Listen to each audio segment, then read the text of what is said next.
sign in.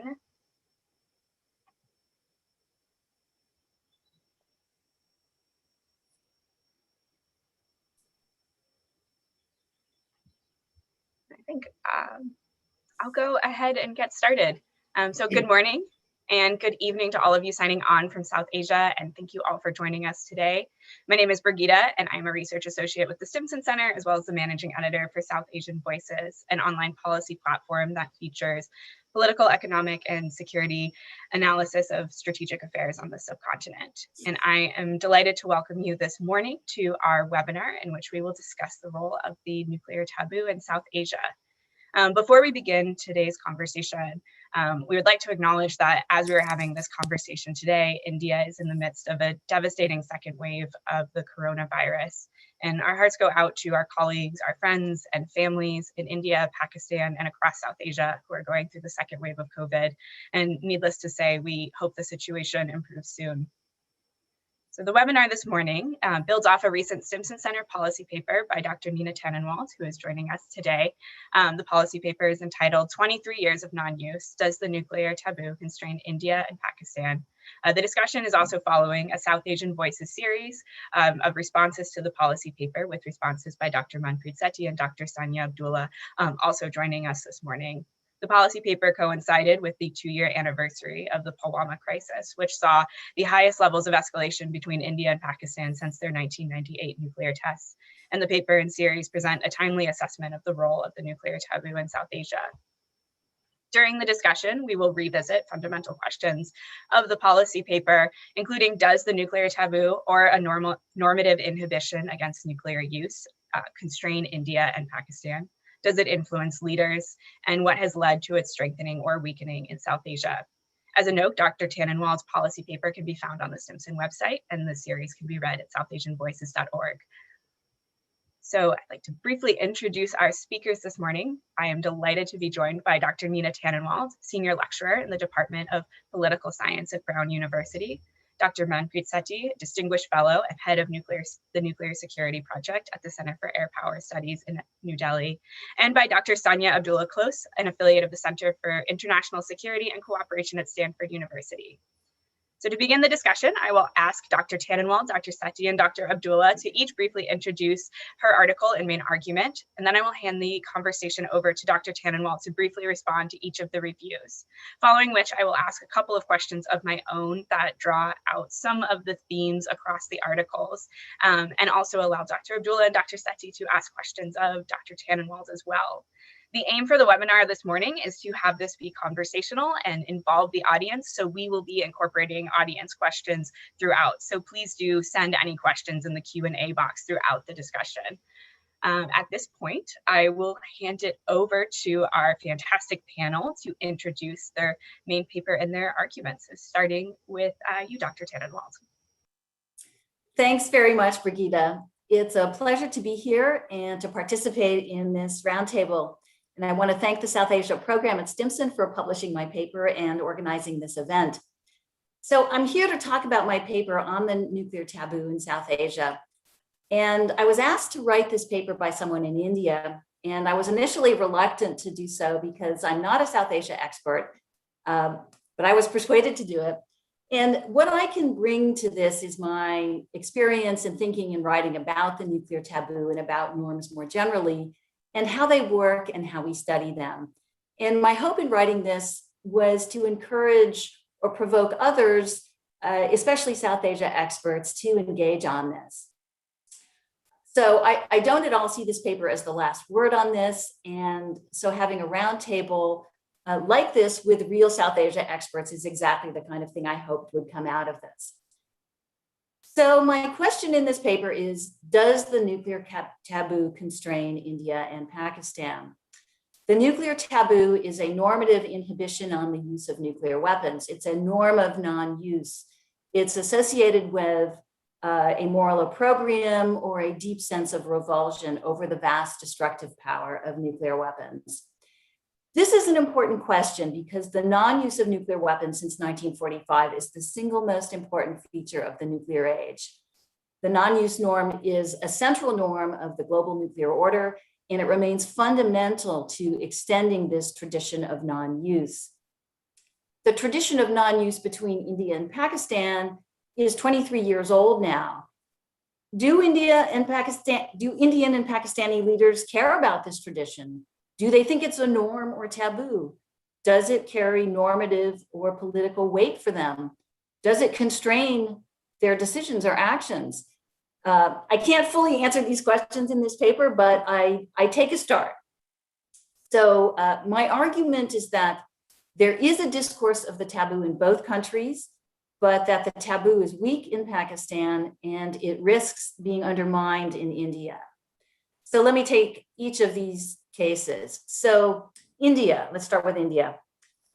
India is an interesting case for the taboo because of its long, slow path to nuclear weapons, its tradition of Gandhian nonviolence, and its history of leaders who were, at least some leaders who were deeply ambivalent or even morally averse to nuclear weapons. And it has a tradition of restraint, of nuclear restraint. So if the taboo exists anywhere, we should expect it to exist in India. And we do see evidence of the taboo in India. So India does have a tradition of nuclear restraint in nuclear posture, and its nuclear posture, it has a small nuclear arsenal. It treats nuclear weapons as political weapons, not for war fighting. Indian leaders have, on balance, been restrained in crisis behavior. And especially, India has a declared no first use policy. So that is a doctrinal statement that codifies the taboo. But I would argue that the taboo today is weakening in India, and the trend lines go in the wrong direction. And this gets at the question of sort of what we look at for evidence. So for evidence of norms, we can look at behavior, institutions, and discourse and beliefs. And so we would look at things like force postures, doctrines, modernization, how leaders talk about nuclear weapons, public opinion. And it's also hard to assess a norm in a single moment at a slice in time, right? It's hard to assess how robust a norm is at a single moment. And so it's easier to look at trends over time. And I think the trends go in the wrong direction for India. So there are four major pieces of evidence. First, the development of more aggressive counterforce capabilities. Ballistic and cruise missiles, right? The development of ballistic and cruise missiles, missiles that are dual capable. This increases the risk of inadvertent escalation. Development of naval capabilities, more target acquisition capabilities, higher readiness, and so on. Second is doctrinal changes. So comments from the defense minister and other officials that seem to open the door toward revising the no first use doctrine and posture. Third is rising nationalism in India and Cavalier talk from Indian leaders about using nuclear weapons. So the kind of language that Modi used, these weapons are not just for Diwali, right? This suggests that these weapons aren't simply for a special occasion, but rather that they could be used anytime. And this normalizes these fearsome weapons. And fourth, in the area of crisis behavior, Indian leaders appear to demonstrate a greater willingness to risk escalation, to cross thresholds, as in the 2019 Pulwama crisis. So all of this suggests that India is moving away from its traditional posture of nuclear and strategic restraint. And this increases the risk of nuclear use and puts downward pressure on the taboo. Pakistan, okay, so the taboo is weak in Pakistan for reasons that are probably familiar to many of you in the audience. So the taboo is weak in Pakistan because Pakistani leaders see nuclear weapons as their ultimate defense against a more powerful India. Civilian oversight of the military is weak in Pakistan. Nuclear nationalism is strong, and there has been little domestic debate about nuclear weapons. Pakistan's strategy relies on battlefield nuclear weapons, and this lowers the threshold for nuclear use because such weapons appear more usable. That's why they're attractive in deterrence. And further, in crises with India, Pakistani leaders have been willing to publicly manipulate the risk of nuclear confrontation, right? To engage in nuclear threat making. This is to induce Indian restraint and probably to provoke external involvement, primarily by the United States. So Pakistan is a hard case for the taboo, right? We really would not expect a taboo to operate in these kind of circumstances. Thus, any evidence for the taboo in Pakistan would be notable. So is there any evidence? So the taboo does appear to have some salience in Pakistan. There's certainly a discourse among scholars that's important, but I think there's also recognition among leaders of at least a rationalist norm of non-use, right? That nuclear weapons are not just another weapon. There's the example of US Secretary of State Colin Powell in late May 2002 during the Twin Peaks crisis, calling President Musharraf and telling him, all this talk about nukes, it's unthinkable. And Powell says, and I know that you can't possibly use nuclear weapon. It's an existential weapon that has not been used since 1945. So stop scaring everyone. And Musharraf apparently replied, I know that. And so this is an example of what I would call taboo talk, right? Leaders explicitly talking about the taboo, about non-use, about the tradition of non-use. There are other examples of Pakistani leaders at various times, Zardari or Singh, that comments that suggest the awareness of the taboo and what a catastrophe the use of nuclear weapons would be. But on balance, I think that the taboo would probably not constrain the military's decision-making about the Pakistani military's decision-making about nuclear use. And so in conclusion, a discourse of the taboo clearly exists in both India and Pakistan. And further, it's clear that the taboo clearly matters to some leaders in each country, sometimes because they know it matters to others, that it matters to the international community. Nevertheless, the taboo is fragile in South Asia. It's under pressure. Leaders in both countries are becoming increasingly cavalier about escalation risks, and therefore, I think the risk of nuclear use is going up in South Asia. And I'll stop there. And with that, I will hand it over to Dr. Sethi to introduce her paper and argument. Thanks, Brigitte, and good evening to all from India. Thank you also for your warm message, that we are sitting in the midst of COVID. Hopefully, like the US, India will also get out of it, hopefully quickly. Well, it's a privilege and a pleasure to be part of this panel with two scholars for whom I have the highest professional respect and personal friendship. And of course, the subject is most interesting. So thank you, Stimson. Nina has just explained the main points of her paper, and I do want to start by complimenting her on an insightful and thought-provoking effort. I really enjoyed reading and thinking about these issues, but from my perspective, understandably, I see the situation in the region a little differently. I, in fact, would argue that the nuclear taboo is not weak in Pakistan, and it's not under stress in India. So let me explain my sense of the situation by making three main points. One about India, the other about Pakistan, and thirdly about the influence that taboos can be expected to have on nuclear decision-making. So I will start with India.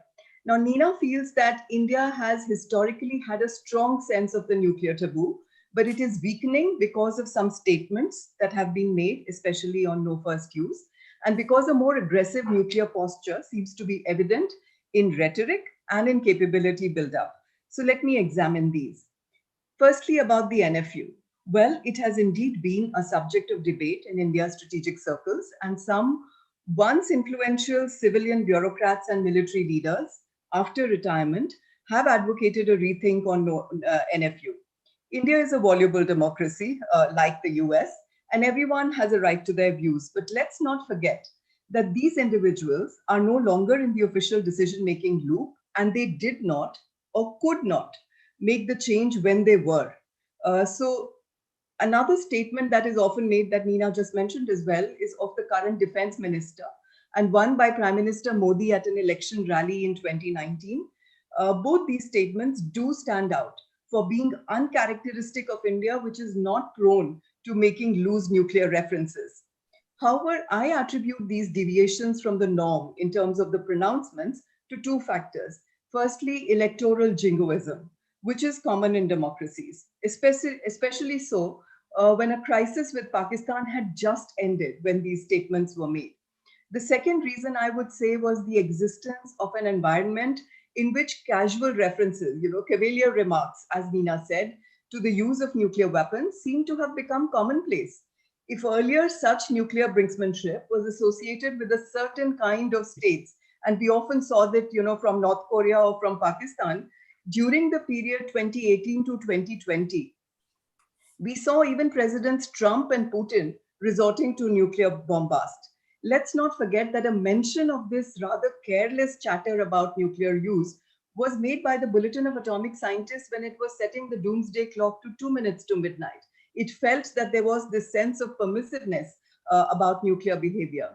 So meanwhile, to return to India, notwithstanding the statements that have been made in the heat of election rallies, it should be noted that in sober settings like the parliament, like the Conference on Disarmament, India stands by its NFU. It has said that we remain committed to all the aspects of the doctrine as have been spelled out. Frankly, I would not believe in a drift from NFU only on the basis of some statements, the context of which I've tried to explain to you.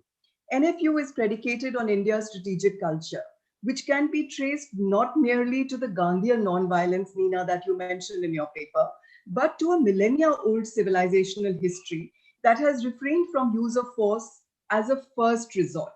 It has always been seen as an instrument to be used eventually. There is therefore a historical alignment, I think, with the nuclear taboo. And in fact, India has repeatedly advocated universalization of NFU as a step towards disarmament. It would want the taboo to be strengthened, not weakened.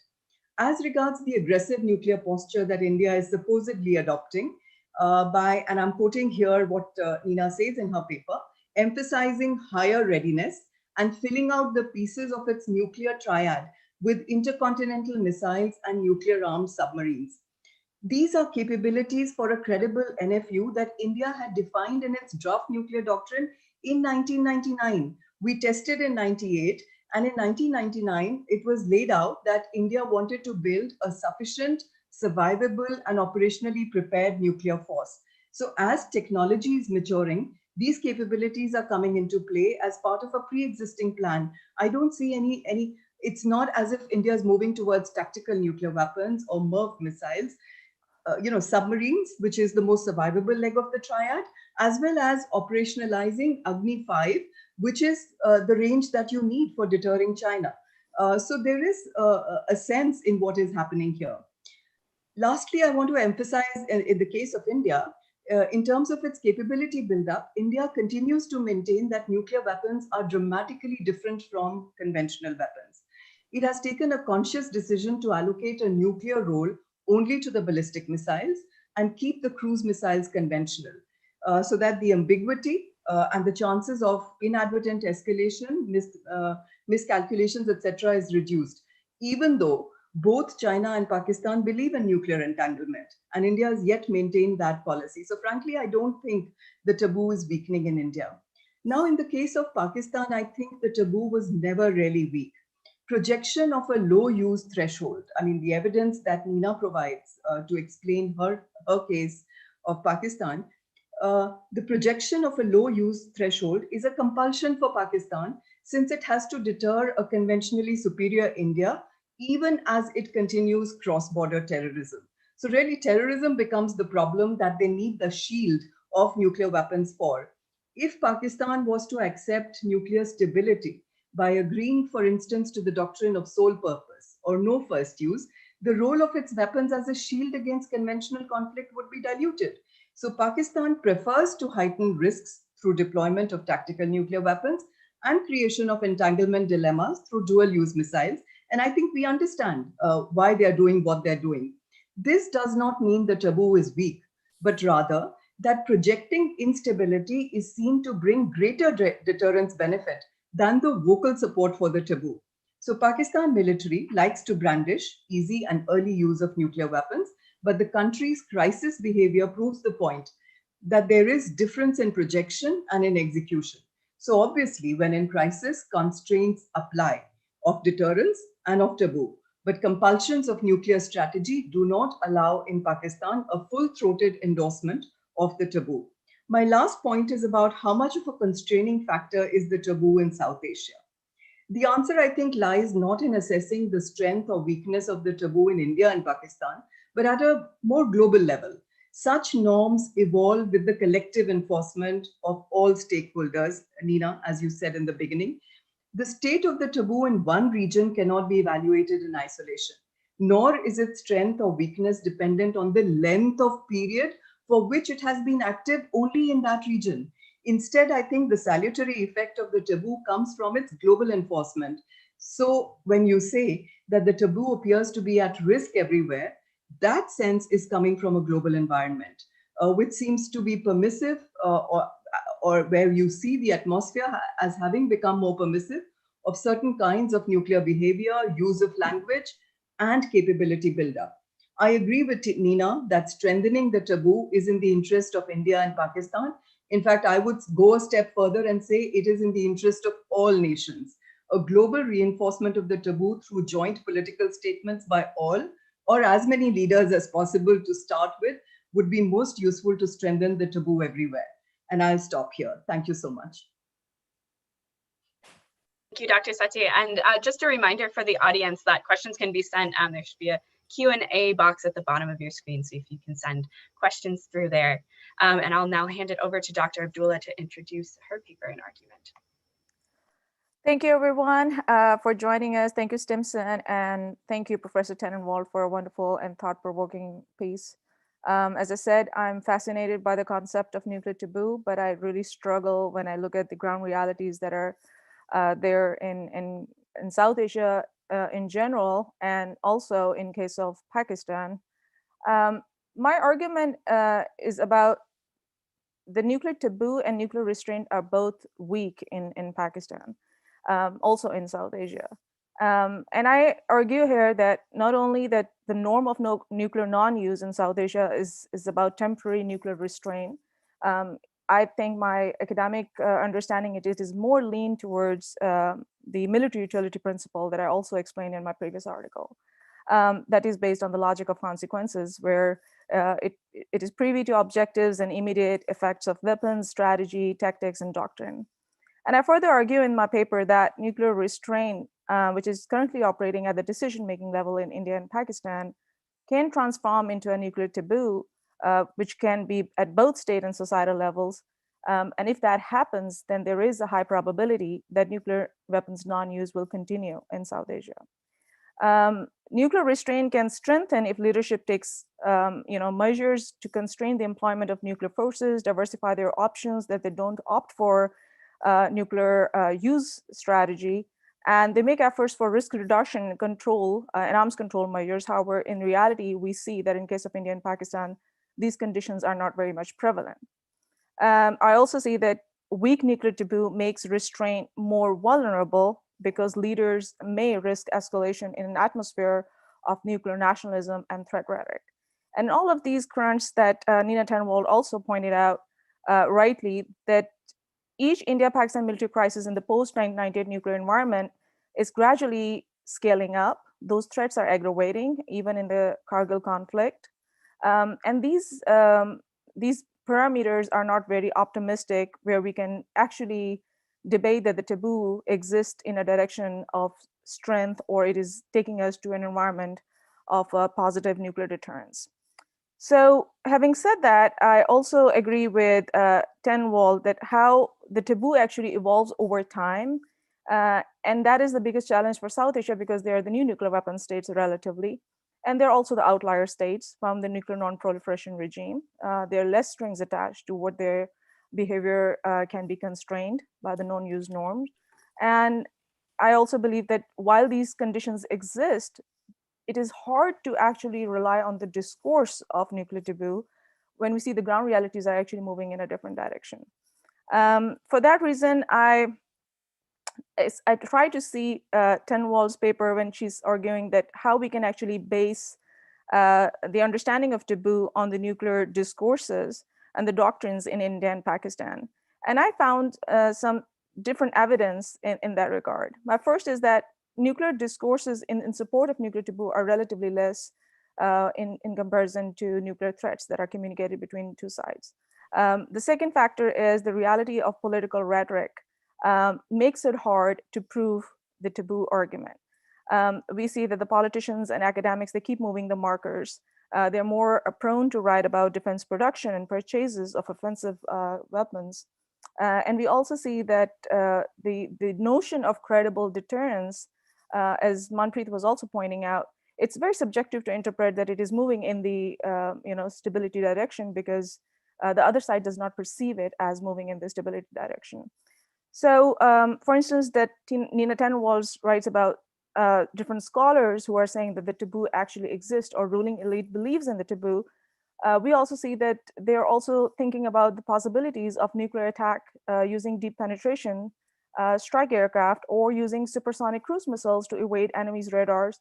They're also writing in support of MIRV technology, where they can diversify Pakistan's options to actually evade those radars and target Indian different locations. So we are moving, Pakistan is very much moving in its force posture towards counter-force targeting, and that does not support the argument of taboo in a literal sense. We also see that Pakistan's force posture, the doctrine, talks about quid pro quo policy. And for me, it is, as a scholar, hard to guess what is this plus? Is it what Nina Tannenwald also talks about, some of the use of force by adding a little bit more? That is what people say, and some of the scholars in Pakistan also write about that India conducted 5 nuclear tests and Pakistan conducted 6. But since this dynamic is so fluid, I'm unable to understand that, is it really 5 plus 1? Is it 5 plus 1.5? Or is it 5 plus 5? Depending upon how we can actually thwart India's aggression not to cross the international border. Because that is the very premise where Pakistan is actually basing its nuclear deterrence upon. The argument that Pakistan has for its deterrence is that we have a war prevention theory. We want India not to invade. And for that, when India is constantly challenging that Pakistan's notion, or the bedrock of the deterrence, that makes it hard to believe that Pakistan will continue its non-restraint, its restraint policy or non-use norm. So we also see that Lieutenant General Khalid Kidwai in his recent statement said, if war is not deterred, then obviously some kind of mad doctrine will come into play. And that suffixes that Pakistan's deterrence logic is very much, it rests on risk escalation. It rests on ambiguity, fear, and risk of nuclear use to dissuade India from crossing the border. The third important aspect that I found was, it is unclear how and why such discourses could be instrumental to position Pakistan as a restrained, responsible state. As Nina Tannenwald pointed out in her paper, I feel that Pakistan establishment particularly always contested the standards and vocabularies of normal and responsible that is written by Western scholars. And in their argument, that Pakistan cannot understand the non-proliferation norms when it is constantly changing, and it has a selective application over countries. And that is where Pakistan believes that it is the international community or the non-proliferation regime, Pakistan's non-proliferation efforts in letter and spirit. Therefore, my question is Pakistan really interested in projecting a restrained nuclear weapon state through its nuclear discourse? Because if that is the case, then Pakistan's deterrence logic should not rest on resolve to use nuclear weapons first. And that is the case, because we have heard General Kidwai saying all the time that Pakistan's full spectrum deterrence capability is to bring international community rushing into South Asia to prevent a wider conflagration. Also coming from my experience of participating in some of the Track 2 dialogues and simulation exercises, I saw that Pakistan wanted to actually use limited nuclear weapons when India is actually crossing the border, because Pakistan's idea is to actually reestablish deterrence at that time. Now, this is very debatable that once you're using nuclear weapons, how you restore or reestablish the deterrence. But their idea is once India crossed the border, all bets are off. So when India is constantly changing, as Manpreet also pointed out, that Pakistan's nuclear restraint is a bluff, and Manpreet, sorry, did not point it out, but Indian scholars do point out that Pakistan's nuclear restraint is a bluff, then I think Pakistan is going to be compelled to actually call India's bluff and use limited nuclear weapons in an isolated target, which could be in the desert or sea. And that is what I actually argued in my previous paper on nuclear ethics, that it could be ethical, logical, and legally justifiable for a conventionally inferior Pakistan to use nuclear weapons in self-defense when it comes to a conventionally superior adversary, which is launching an attack on its borders. While Pakistan could do that, it would also break the norm of nuclear taboo.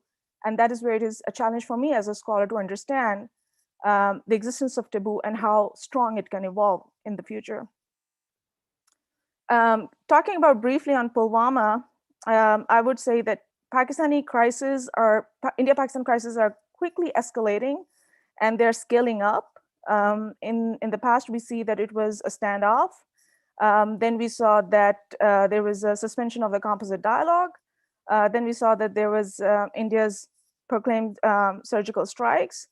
And now this time there was cross-border airstrikes.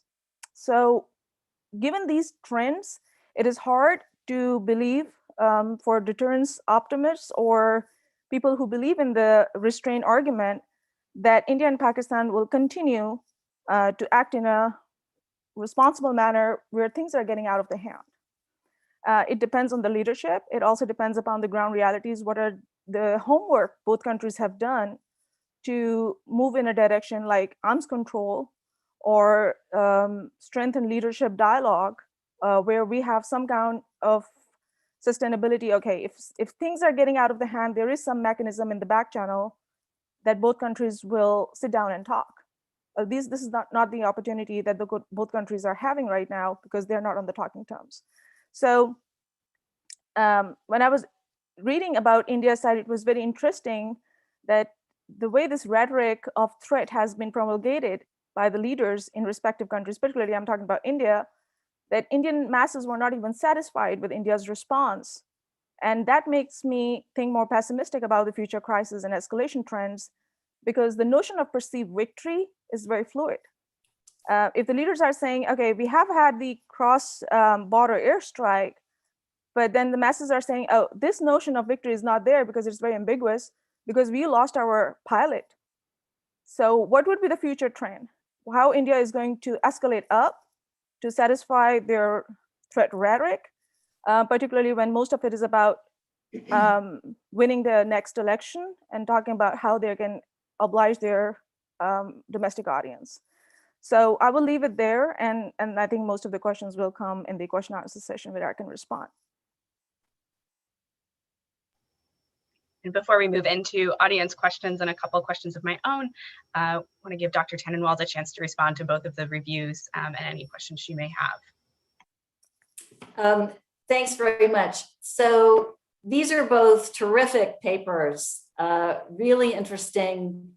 I learned a lot from them. I encourage everybody to read them. I think they, extend this discussion in really fruitful ways. Manpreet is more optimistic than I am, and Sonia is, I think she and I overlap quite a bit, but on balance, she is even more pessimistic. And so I am in the mushy middle. Maybe that's a good place to be.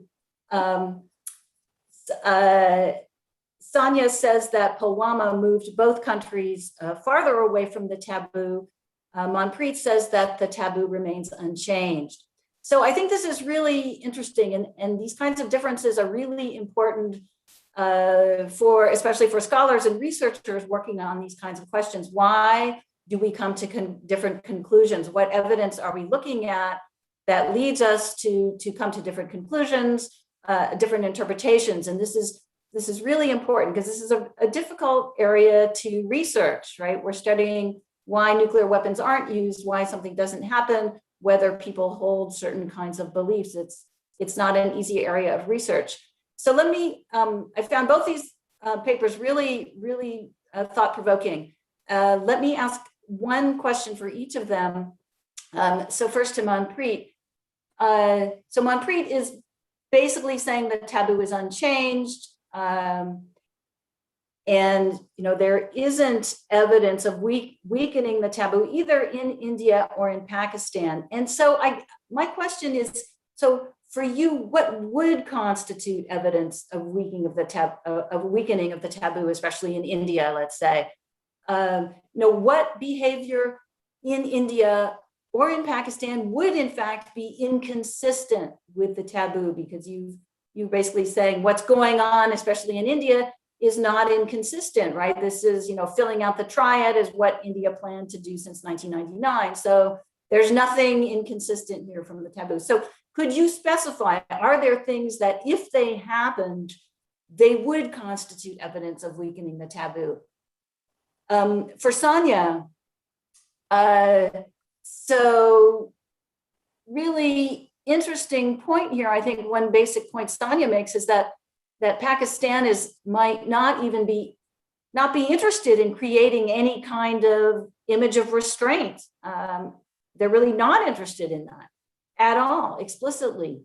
And so this gets to the, whether it's the kind of madman theory of deterrence going back to Richard Nixon, President Richard Nixon, that you want to convey this image of being unrestrained and kind of crazy.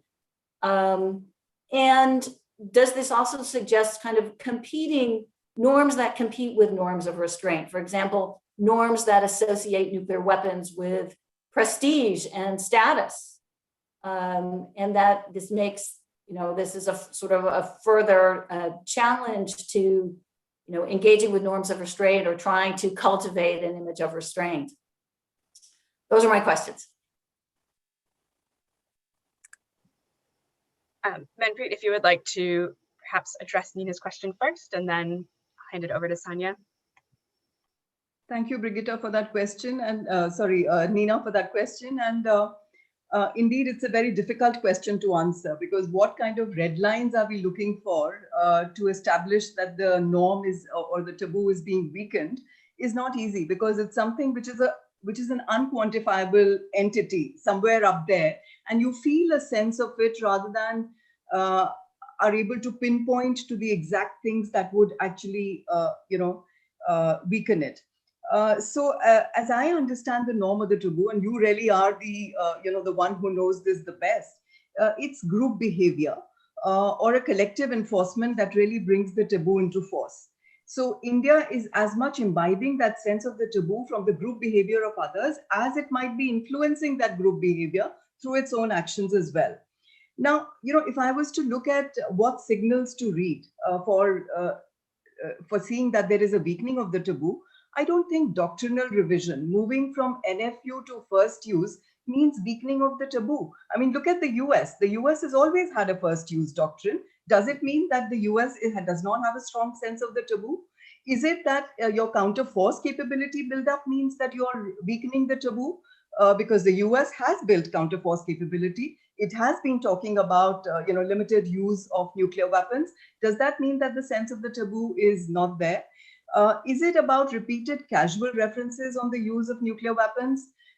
Or is there also an institutional depth? It's not just about the statements that are made by the political leaders, but in democracies which work on the basis of institutions, the institutional depth also matters.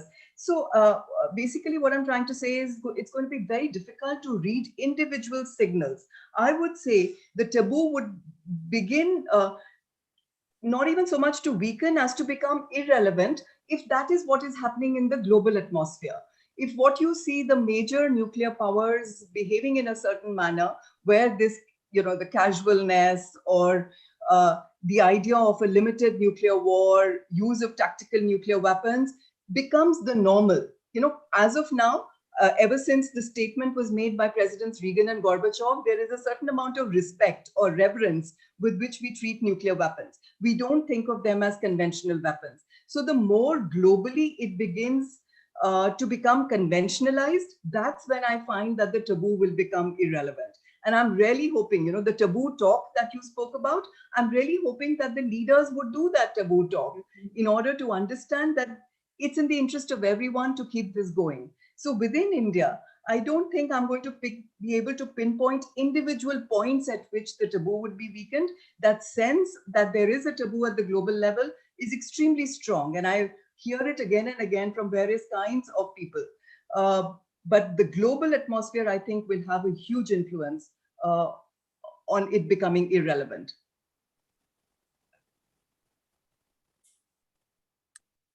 So my response to Nina's questions would be, first question that she's referring to how Pakistan, in fact, I will respond with the second question first.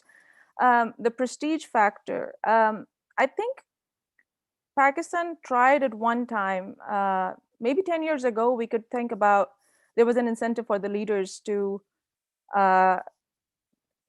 see Pakistan in that club, or Pakistan was trying for its NSG membership, and Pakistan was trying to have its place on the table for benefits of the non-proliferation regime.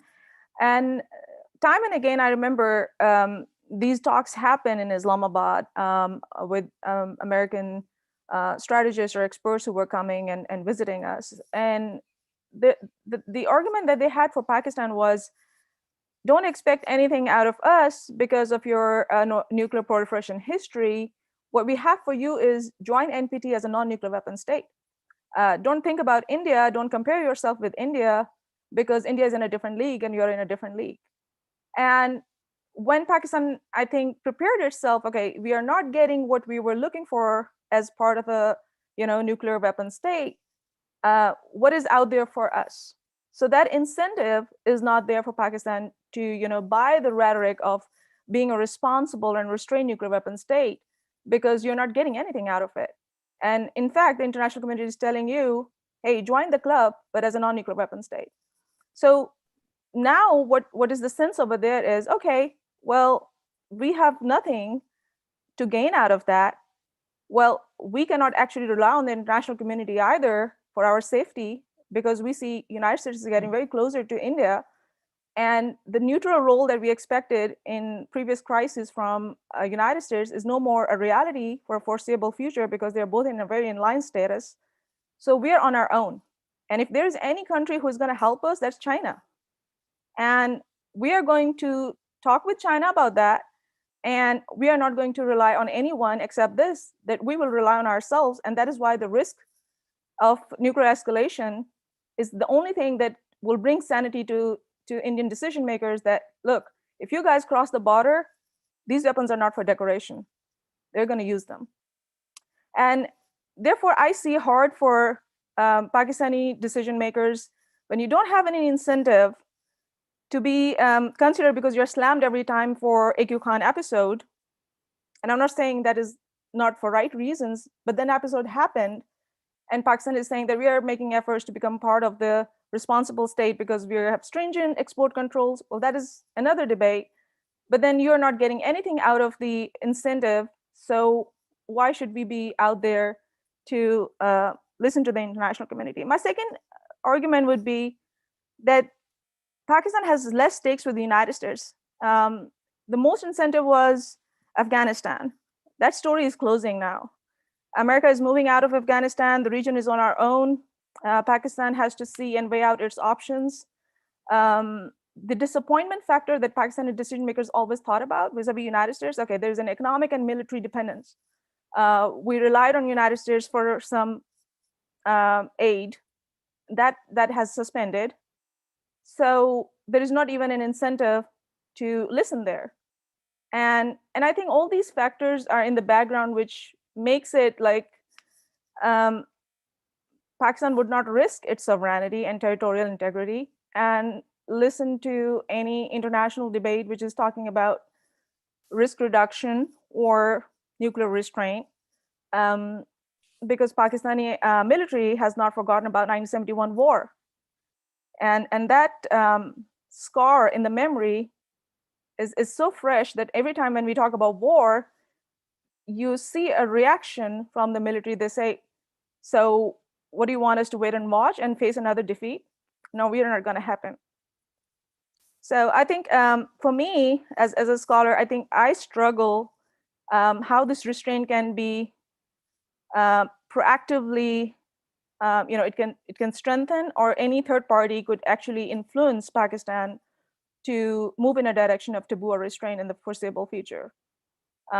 If China is willing to take that role, I doubt. What happened in the recent border skirmishes between India and China, China was always in the back channel helping Pakistan with the dialogues. But maybe China's perspective has also changed after that. China itself is watching how United States and India is getting closer, how those dynamics are playing out in the Asia Pacific. I think this will strengthen Pakistan and China friendship in the foreseeable future. I don't see they will move towards taboo direction, but the restraint would be there. But who knows what it entails? I mean, it's still hard to guess, but given what is playing out right now, I don't see that moving in the direction of taboo or restraint.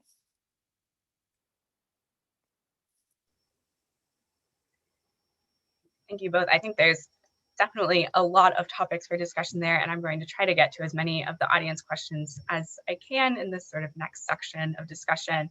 But first, one thing that came up across all of your pieces, and I think would be interesting to tease out a little bit more, is the sort of methodological question of how do you evaluate political rhetoric, particularly in the case of South Asia or by Indian and Pakistani leadership during crises when leaders may be playing up to different audiences. And so this might be rhetoric that invokes the nuclear taboo or rhetoric that uses nuclear threats. So as scholars and observers, how do you measure and evaluate when a statement is invoking or weakening the taboo, or is simply an act of political posturing? And further, what are the risks of misreading this, particularly in South Asia? So maybe perhaps, Nina, if you would like to start with how you evaluated this in your policy paper, and then hand it over to Sonia and Manpreet for their responses as well. Sure. So for norms, the discourse itself matters. So even if it's just political rhetoric, right? So political rhetoric around the time of an election, words matter. They signal things, and there are many audiences for discourse. So, discourse, the way people talk about nuclear weapons, right, conveys attitudes, what they think about this. And so even Modi, right? So he's just talking to his base, but Pakistani decision makers hear something quite different. They hear a threat, and perhaps also Indian missileers, right, hear something different. They hear a window opening for, a greater likelihood of use. So, the discourse, nuclear threats, they, the risk is, even if they're insincere, right? Even if they're bluffing, and we often can't know, right? It's very difficult to determine what's a bluff and what's a sincere threat. And I think even leaders themselves don't know that. But, even, insincere talk has effects. It can help to weaken the taboo, just the way, statements about the importance of the taboo, right? The importance of the 76-year tradition of non-use, or the 23-year tradition of non-use in the region, right?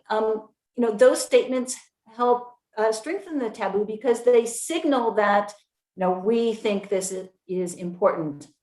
I think in the case of Modi, for example, it was really important that there was pushback, right? That people were outraged. And they explicitly said, this is outrageous. This is not how Indian leaders are supposed to talk about nuclear weapons. This is how, they don't do that. And so, that kind of pushback against this kind of jingoistic rhetoric is important. But we here in the United States, we lived through the Trump era in which there was lots of tweets and discourse that basically had the effect of undermining all kinds of norms here.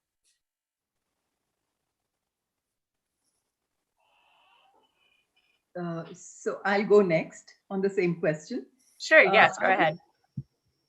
So I would describe political rhetoric during crisis as public posturing for different audiences. For instance, in the case of Pakistan, playing up the threat of the nuclear use is meant to seek international attention, as Sanya also just told us, and to invite third parties to quickly intervene to restrain India's conventional action. India has traditionally refrained from making nuclear noises, and that's why we all look at that statement that came from Prime Minister Modi as something out of the ordinary. And largely, I think this has been because India is firm in its belief that there is space to conduct a conventional response to punish the Pakistani acts of terrorism. I keep coming back to this because this is the starting point for us reaching those crises. Every one of the crises has come from some kind of a provocative action in the form of terrorism. So this space has also been demonstrated, the space to conduct a conventional war has been demonstrated by taking extremely calibrated military measures that target terrorist infrastructure without causing collateral damage and without mentioning the nuclear word. The exception in 2019 happened more in the context of drumming up domestic support for national elections. Of course, India also, for the first time, decided to manipulate risks instead of letting Pakistan leverage that space of manipulating risks at every time. So whether this will happen again in the future, one can't say, because personalities of leaders, nature of governments, and most importantly, the international environment matters. So when this happened in 2019, the international environment was of a certain kind that was more, tolerant of such kinds of action. So the sense of the taboo, I think, globally would have an impact on the region as well, whether in terms of language or of behavior of leaders. I will actually agree with Nina Tannenwald over here, because the rhetorics can be very tricky and it's very hard. I totally agree to understand if it's a real bluff or it's a deterrent threat or it's a possibility to bring sanity on table. It can be very tricky. But what makes me think about rhetorics is India tries to project itself that we are under pressure to listen to our people. And we are the democracy. We can't ignore public opinion for rightly reasons. This is how you have to see. But I also see there is a lot of electronic media and social media jingoism about warmongering attitude. Okay, so now you're feeding in your masses a threat scenario, and you're also feeding in your community that there's an enemy who is trying to attack us and we have to respond back. With incomplete information in the masses and enough euphoria about war, it's hard to control your public opinion. The public opinion would say, okay, they're causing us this trouble. Why don't you guys do anything? Plus, you have a chunk of budget that you have taken from us to develop those weapons and force postures, because every time the countries are giving that justification, both India and Pakistan, to their masses, we need those weapons, we need those modernization trends because there is a threat out there. How can you control public opinion? Because public opinion would say, why you have this when you cannot actually protect us? So as a democracy, when there is a democracy, it comes with a responsibility itself that what you're feeding into that democracy, what are you fueling your public opinion with?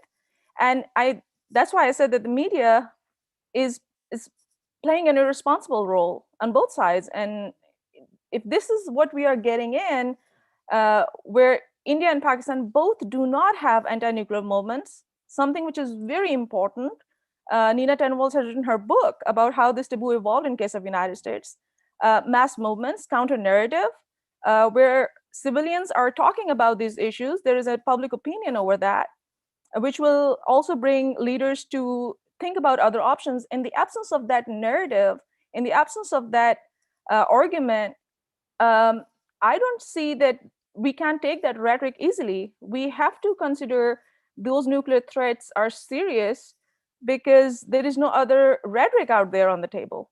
And Pakistan has no choice but to listen that Pakistani military or Pakistani leader or prime minister is addressing the nation, as it happened in Pulwama, and then we have an NCA meeting, when we see that Prime Minister of India is saying that the missiles are out there, if you don't release our pilot, media is giving this information and people are watching that. And there is no way that the masses cannot stand behind their leaders and say, okay, whatever the consequences, we stand. But my question is, masses are also not fully aware about what will happen if nuclear weapons are used. I don't care about the limited detonation. I don't care about how limited that detonation is. All I know as a student of international security, that once the nuclear weapons are used, then there is no coming back from there. There would be no Hiroshima and Nagasaki, and there would not be any kind of incidents where there would be a surrender. There would be a third move. There would be a second move. The submarines would be out in the sea. We're actually talking about nuclear holocaust. We're not talking about nuclear taboo then. So this frightens me when we are talking about how this rhetoric can play out in the presence of incomplete information, when both countries do not have intelligence sharing, when both leaders are not willing to talk simply on the phone, which we happened to see in the Cold War, where leaders were out there to just pick a phone call and talk on the other side and see, was it a false alarm? Are you really serious about this? Can we handle this situation? And when one side is even willing to do that, there is no reciprocity from the other side. I'm talking about particularly India, who is not willing to talk on these issues until now, because it was always that terror and talks cannot go together. Well, for that, you have to even sit on the table to even talk about this, how serious those terror incidents can happen. But once you're giving that call, that terror and talks cannot go together, and don't talk to us and don't bring Kashmir on the table, then actually basically you're saying don't talk at all. So I think there has to be some modus operandi. And for that, scholars and international experts have a lot of room to play and talk about and tease ideas where we can, discuss what could be the modalities, what could be the common grounds, where we can actually create some kind of a roadmap for the leaders to bring on the table. And that is what Manpreet. No, Sanya, I didn't mean to cut you off. I was just signaling to Brigitta that I would want to. I'm actually done. I'm actually done. Okay. So I would like to give Nina and Manpreet, sorry, just saying that this does connect as well with an audience question that we got about how do we evaluate the weakening of the nuclear taboo with the rise of more nationalist leaders, but would also like to give Manpreet and Nina a chance to respond to Sanya and each other as well. So I just had a very quick response for one of the very important points that Sanya made about public opinion and in democracies particularly. I think governments can insulate themselves to public pressure if they want. And we saw that in the case of the 2008 Mumbai attack, when there was an outcry from the public for, wreaking some kind of a punishment on Pakistan for what had happened. And here there were several international citizens involved as well. And yet the Prime Minister Manmohan Singh government of that moment decided that military response is not what they want to do, but that they would follow some other mechanism to, send the message across to Pakistan. So governments can insulate themselves when they want to. But because of the nature of the leadership, because of the environment which is created internationally, some actions can be taken by governments. So I don't think we can, just put everything on the public opinion. It plays a very important role. Definitely social media and electronic media of the kind which has come into play today has not been seen in the past, and it does have an influence. But even so, I would think that the governments know how to, stonewall them if they so want it. I can respond to the question on nationalism. I mean, yes, I think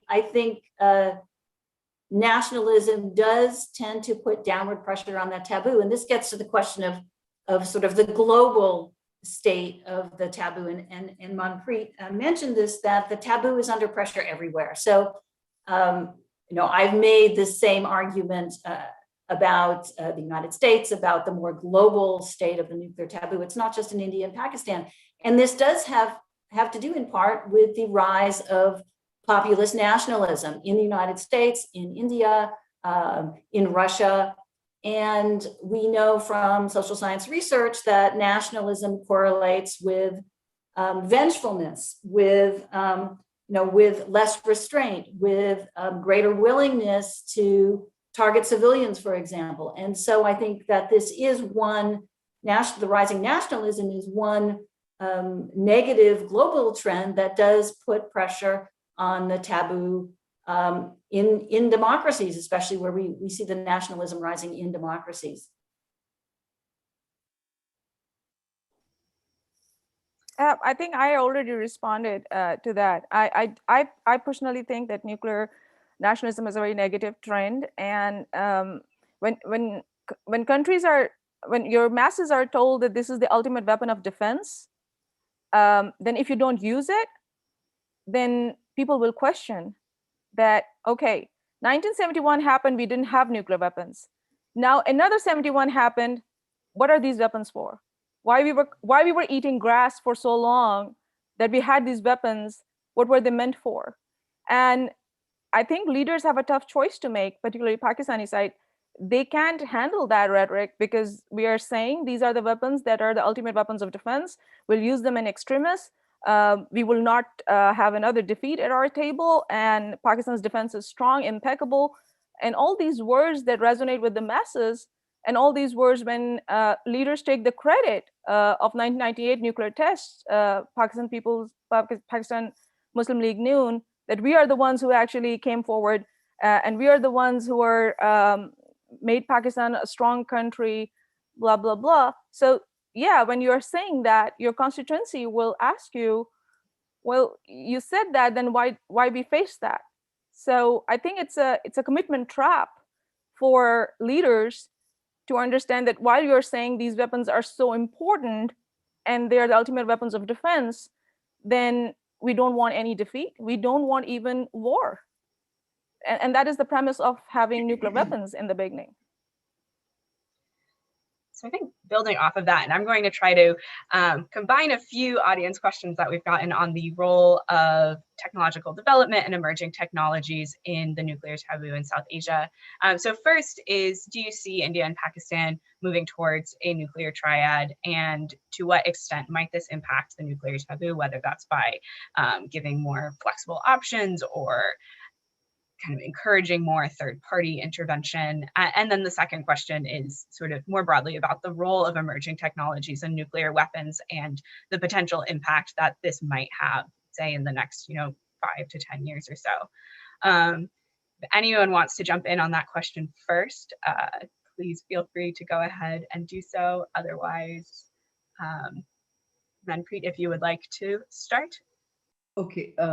So let me start. And I just wanted to, say something about the previous point that we were making about why just the masses, Sanya. President Trump said, what are these weapons for if not for use, when he was, getting very angry with what North Korea was doing to the US. So the answer to that is education about the role of the weapon to the leaders and to the masses, that there is a certain things that these nuclear weapons can do and that they cannot do everything else. But in the case of emerging technologies, when I think of emerging technologies, I think of artificial intelligence or hypersonics, etc. But here you are referring to SSBNs or the nuclear triad in terms of the sea-based leg of the triad as an emerging technology. Yes, it is emerging. And in the case of India, certainly the triad is an important component of its force structure buildup. Essentially as a measure of survivability. So particularly because the NFU commitment, if it has to stay, then India must be able to signal to the other side that I'm confident with the survivability of my existing capability, and irrespective of how splendid you make your first strike, I will still have enough to do unacceptable damage to the other side.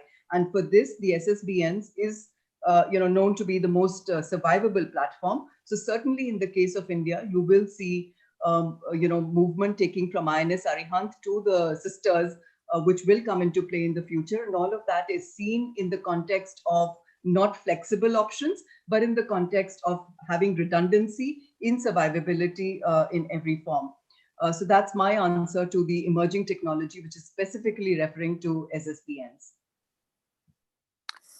I think India's strategic developments are very much giving a roadmap to Pakistan to follow the lead. It is very convenient for Pakistan to simply say our doctrine is reactive to India's nuclear capabilities. So India is doing that. It is a direct threat to us, and we can't actually limit ourselves, but we have to move in the same direction. So it's a very convenient argument, and it's very easy to brush themselves off. Okay, this is a direct threat. They're doing it. We have to have a counter. Now, having said that, the problem with the nuclear submarines and the naval side of deterrence is that once they leave the shore with whatever information they have, then that is the starting point. And they will leave the shore when they know that nuclear are going to be used. So you can't go back from there. You are already basically addressed the question that somewhere, sometime, this is going to happen. And my quandary is right now for what is happening in Southern Asia. Pakistan and China, their stakes are very much combined in the sea domain. So India, when it is trying to project itself with this capability that they see is going to be a deterrent, I think it's a very overly optimistic assessment, because once you have China in the sea, when you have India, when China's direct stakes are involved in Gwadar, when those developments are happening, it's a very fluid situation from where Pakistan or China, what if something happens in the seas that targets China and China's seas, China's ships and fleet, or China's submarine? How will India walk away from that? Then we are basically talking about a tri-nuclear war situation where three nuclear neighbors are actually getting into a nuclear exchange in the sea. So the more the technologies are moving forward, then we have a space domain where things can play out in a very, very different role. The deterrence is becoming very complicated, and I don't see optimism much, except that if we start from today to not only tie each other on the principle that your welfare is my welfare, that's the only way to move forward. I'll just say one thing, which is, I think it's unclear what credible minimum deterrence means in the case of India. And I will just raise questions about, what exactly does that mean? Does it actually constrain anything at all? Is there any kind of definition of that? Yes, the triad, the superpowers have a triad too. And when, people criticize increasingly aggressive arsenals in India and Pakistan, I think there's a response, there's a line of argument. Well, yes, maybe India and Pakistan aren't great, but the US and Russia are worse on this. And oh, by the way, anyway, we're just doing what they're doing, right? It's, on the one hand, saying, US and Russia have even more aggressive arsenals, but so we aren't so bad, but actually we're just doing what they're doing, right? So I think the whole issue of minimum credible deterrence is really seems quite unclear and quite slippery to me. And I think it would be useful to have some more substantive discussions of what that really means. Yeah, and I will come back to Manpreet's argument about President Trump. Again, popular opinion affected. 50%, nearly 50% of America elected President Trump. So you can't say that, there was no opinion in behind him, what he was saying. I would not say that 50% of America wants to go in the nuclear war, but I'm saying that you have a support of your masses behind you. And that is irrespective of Republicans or Democrats coming into power. And I don't want to speak much on domestic because Nina knows better about US policies. Um, I think she's right in saying that public opinion cannot be constrained because they do support. If things happen, then yeah, non-combatants could be the target too. And given that America has a history of has a long history of nuclear weapons and nuclear deterrence and Cold War, and if they're still struggling with that, how to contain that, then I think it is a lesson for India and Pakistan that how dangerous it can play out, because they are still working on that how dangerous this could play out. So I don't think so we can be confident about India and Pakistan that within 23 years, we have learned to not only develop nuclear weapons, move on strategic triads, but we have also learned that we can handle the situation like that. We have not come close to those nuclear alert situations that US and Soviet Union have been through. And this is alarming if we cannot, grasp some of the lessons from the Cold War. Brigitte, this conversation is getting so interesting that am I cutting you out by? No, yes, please go ahead and respond. Thank you. Nina, to your point about, are India and Pakistan doing something because the US and USSR did it, and that seems to be the right roadmap to follow? No, I don't think so. I think India and Pakistan have learned quite a lot from what was right or wrong, and that's our understanding of what was right or wrong during the Cold War period. So the SSBNs are coming into play, not because the others had it and therefore it seems like, getting a status or prestige by having SSBNs, but because it's an understanding that the SSBN is the most survivable platform. And therefore you need it if you want to stay committed to your no first use, because that's the strategy of deterrence that India has opted for. Credible minimum deterrence. I think it's a philosophy, which is essentially saying, see, the moment you say credible minimum deterrence, then the understanding is that you want to look at what numbers are we thinking about. So India is saying, I'm not interested in disclosing numbers. I'm disclosing my philosophy, which is to say that I would build the minimum that is necessary to deter by the idea of punishment, by causing unacceptable damage to the other side. And since the nature of the weapon is such that it causes unacceptable damage, it's a weapon of mass destruction, you don't need large numbers. So it's a philosophy which is very different. I think by saying credible minimum deterrence, India was essentially rejecting the maximalist approach that was taken, that we saw during the Cold War, where you went to 50, 60,000 nuclear weapons. So India's understanding was at a minimum level, as much as is necessary to do deterrence. Now, the problem is India has to do deterrence against both China and Pakistan.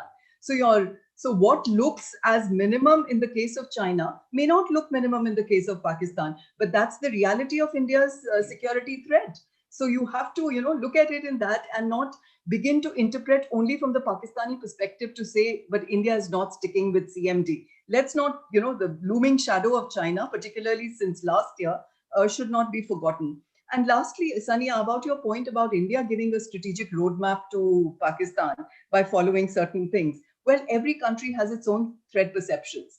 And Pakistan has its own. So let's not say that there is an automaticity. Pakistan went in for tactical nuclear weapons. China has gone ahead and deployed MIRV missiles. India hasn't said that there's an automaticity to my response because that is what the other side has done.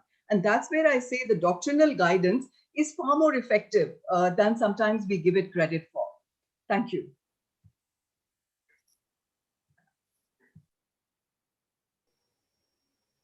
So recognizing that we are kind of rapidly approaching the 10 o'clock here on the East Coast, I wanted to briefly, Manpreet and Sania, give you an opportunity to ask your questions after reviewing Nina's paper. a lot of these, I think, will touch on a number of questions that we've had come in from the audience. We can try to keep this responses brief and maybe address one or two more audience questions before wrapping up at the end. But Manpreet, if you would like to go first with your question after reviewing the policy paper. So my question to Nina was actually about China, and we're, I think, transitioning there very nicely. The tendency is to look at nuclear issues in South Asia as an Indo-Pakistan problem. But there's no denying the fact that China does cast a definite shadow over the Indo-Pak nuclear dynamics. And Beijing's aggressive behavior that we've seen throughout 2020, I think, has only added to India's threat perceptions. So I'm wondering what, in your assessment, is China's perception of the nuclear taboo, given its habitual disdain for global norms that we've seen in the case of proliferation, NSG, UNCLOS, WHO. How does it perceive the constraining influence of the taboo, and how much impact would that have on South Asia? Love to have your sense on it. So China has had a no first use policy since 1964. So it's the first country with a no first use policy. And it has an operational posture that supports that. And even the US Department of Defense basically agrees with that. So China maintains low alert levels, maintains its nuclear weapons on peacetime status, that is, launchers, warheads, and missiles are separated. And after a half century of efforts, China's nuclear arsenal remains smaller than the US nuclear arsenal was in 1950.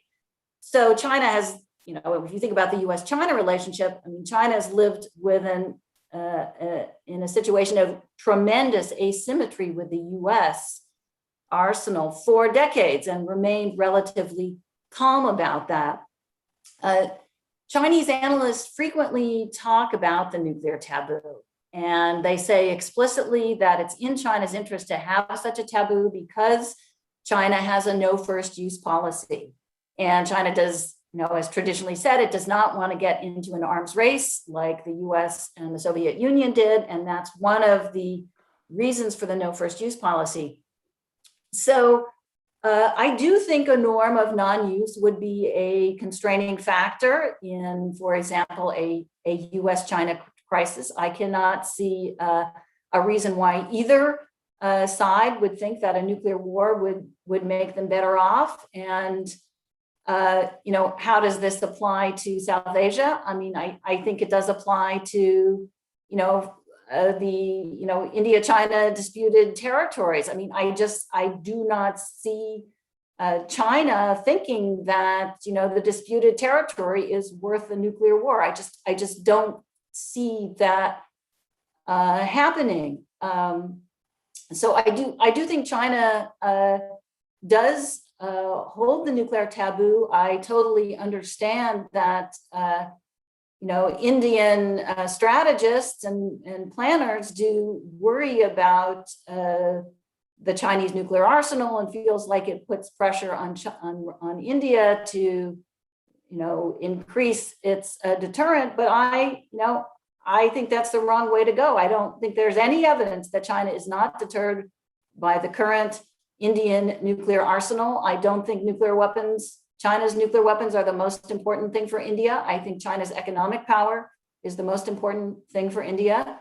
India has an economic competition with China and an economic relationship. And, India has, more, there are many other issues that would be higher on my list as issues for India than China's nuclear weapons. And these include, pandemics, health, education, economic development. China's nuclear weapons are not at the top of that list, in my view. So my question would be from Professor Tannenwald would be, if there's anything that we as new nuclear weapon states have to learn about taboo and the evolution of taboo, how would you see nuclear discourses could be instrumental in shaping nuclear taboo in respective societies? You can just start by United States as an example, or anything that is convenient. And what would be, in your point of view, top two important things that can be done to develop a discourse on nuclear taboo? Great question. So I think there are a few things. So if there was only one thing you could do to strengthen the nuclear taboo, it would be to have leaders make public statements about the value of the taboo in the tradition of non-use. And so this would not only be in India and Pakistan, but globally for all the nuclear powers. So going back to the Reagan-Gorbachev statement, having some kind of joint statement that nuclear war cannot be won and should never be fought. That would be important signaling, and everything we know from public opinion research shows that cueing, right, the cueing of public opinion by leaders' statements, right, it has an influence on public opinion. I think second, there should be much more domestic debate about nuclear weapons and nuclear policy. And so this means more public education about nuclear weapons. It also means creating a contingent, a cohort of domestic analysts, civilian analysts of strategic policy, and analysts who feel free to disagree with the government's line. And I think traditionally in both India and Pakistan, it's much harder for a civilian nuclear analyst to criticize government positions or to take a position that's different. There's a stronger tradition in the United States, for example, of civilian nuclear analysts who critique the government. But I think those cohorts are emerging, and I think those are really, really important. So those are some of the things I think you could do to increase the debate about nuclear restraint and the nuclear taboo.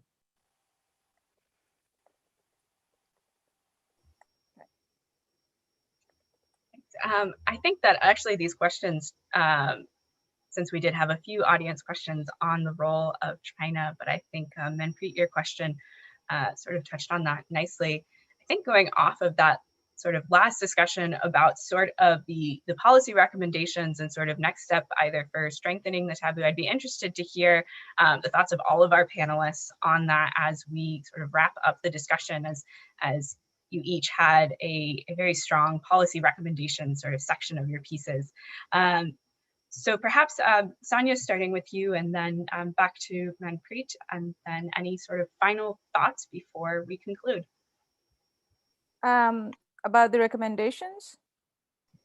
Yeah, I think. Okay. Sorry about that. Yeah, I think my first thing is that I have also written about it before. There is a need for open dialogue. There is a need for civil society to come forward.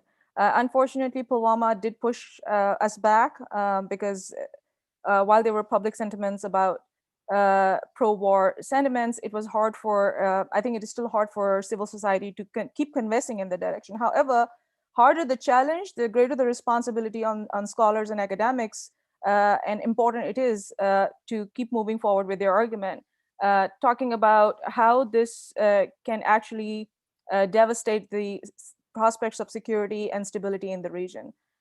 This argument needs to be straightened out. This argument needs to be made so simple so that the common masses could understand. Anti-nuclear movements are very important. I don't care, the disarmament lobbyists are received with good credibility in India and Pakistan. I know what they are taken into, but I would, as a democratic citizen of any country, would like all voices to be on the table. People need to come forward with their arguments because every argument has its pros and cons, and we can take the lead from there. Leaders need to be very responsible, should stop thinking about their immediate election victory because they need to understand if they would be in the power and if a war did come on the table, how will they approach India-Pakistan crisis, or for the sake of India-China crisis that recently happened. It will put a lot of pressure on the leaders. If they keep doing this warmongering attitude, they cannot handle the situation. Electronic media, social media, journalism needs to pay a lot of attention about fueling public sentiments with war rhetoric. That's not helpful. That cannot take us anywhere. Any progressive country does not think about moving towards war. They think about restraining war and believing in their credibility of deterrence. I also believe that intelligence sharing is very important between India and Pakistan, given how the back channel between both countries have not been successful. The role of back channel is important. We need to bring people from both sides, create a study group to tease out all those ideas that India and Pakistan or the policymakers are thinking about how the war can play out. And that is the place where a good study group can see the social, political, and economic cost of nuclear use.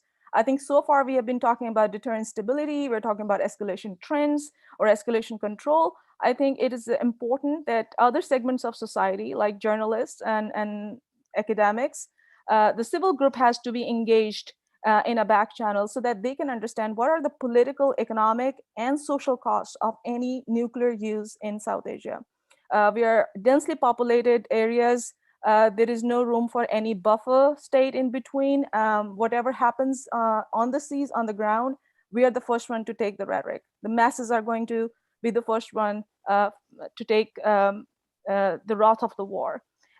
So there are some good prospects for both countries, like the peace corridor that Pakistan India started for the Sikh pilgrims. Such efforts are important because they will actually dilute the anti-war, they will dilute the pro-war and create the peace perceptions on both sides. They will facilitate travel. Anybody who has visited India from Pakistan, or any Indian that I've come to know that has visited Pakistan, they have spoken nothing but good. So it is important that people travel across each other, get to know each other better. And this will actually also put, leaders who are very much jingoistic about war, it will put them to the back burner, give them some time to think about it, that, public opinions are changing about that. And we cannot, play out more with the war theory anymore.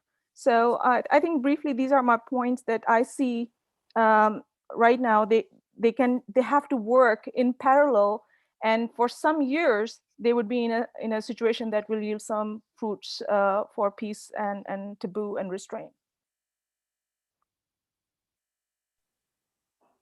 So I would second a lot of what Sania has said about how you could, make things change in the region. But again, I go back to my emphasis at the global level before coming straight to the region. I also want to, very quickly highlight a distinction that exists from the Cold War period, or between the US, USSR, Russia, to what is in South Asia. And this is often missed because we must understand this very clearly. The nuclear taboo evolved in the case of the Cold War. It was sort of brought because the nuclear weapons never came into play. Did they do so with a clear thought? I mean, was it that the nuclear weapons were not brought into play in the case of US, USSR with the clear thought of helping to establish the taboo? Were they constrained in their decision to use the weapon by the taboo? Was arms control or strategic stability architecture crafted with an eye on strengthening the taboo? I would think not. The taboo grew organically because the nuclear weapons did not come into play. And that happened largely because there were no territorial conflicts between these countries. There was this geographical distance, and there was an ideological conflict, and there were proxy wars. But in the case of South Asia, you have these three geographically contiguous countries with unresolved historical, territorial disputes. And yet, if restraint has been shown, it does go to prove that there is a certain sense of what deterrence breakdown can mean. I would, come in where Sania said about education, about raising awareness about what the consequences of deterrence breakdown would be. And I would not want it to be seen in the form of abstract figures. Already in the case of COVID, we are becoming so desensitized as to just think of it as figures, till it really affects you. If there was a graphic description of what deterrence breakdown is, something like what the US saw with The Day After, or a documentary like Threads, where you see the impact of it happening to someone that you begin to identify with. And India and Pakistan have such vibrant, film industries, movie industries. So doing that kind of awareness building for the masses and for the leaders would be far more meaningful in order to understand the consequences of deterrence breakdown, and understanding those consequences would be what would strengthen the taboo, both at the global and at the local level. 75 years of Hiroshima and Nagasaki, we need to recall those horrors because they seem to have become a distant memory somewhere. And while we go through the motions of remembering and commemorating what had happened and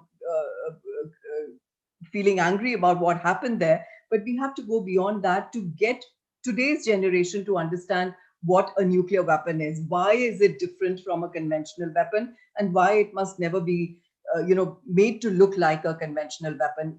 And the idea of these small nuclear weapons, low-yield nuclear weapons, tactical nuclear weapons, escalate to de-escalate, are completely, I think we need to understand what is the pathway that they could be leading us up to.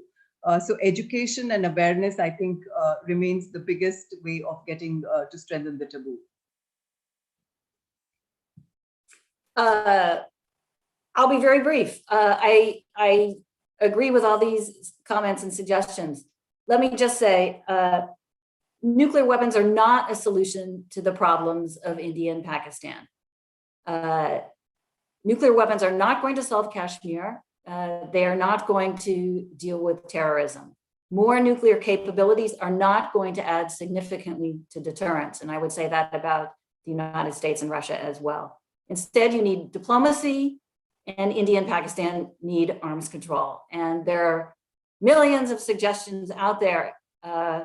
We don't have a shortage of good ideas for what India and Pakistan could do if they wanted to engage in stability dialogues, some kind of security cooperation, arms control. Lots of ideas out there.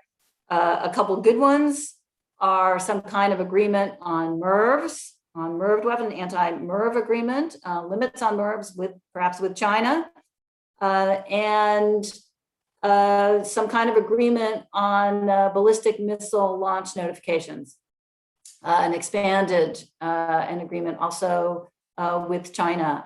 But I think this should be done by the nuclear powers generally. But it's clearly, I think we are in a riskier time, and what we really need is the political interest in engaging in some kind of arms control and security cooperation discussions. Thank you. And as we are now past time, I think good moment to wrap up, but I want to thank our fantastic panel, and I hope that this will be the start of ongoing conversations. Please do read, if you have not already, the policy paper by Dr. Tannenwald, which can be found on the Stimson site, as well as the reviews by Dr. Sethi and Dr. Abdullah, which can all be found on southasianvoices.org. Thank you for joining today, and thank you once again to a really fantastic panel for an excellent discussion. I'm sure we could go on for another few hours, but I will let you all go about the rest of your days or evenings. All right, thanks. Bye, thank you.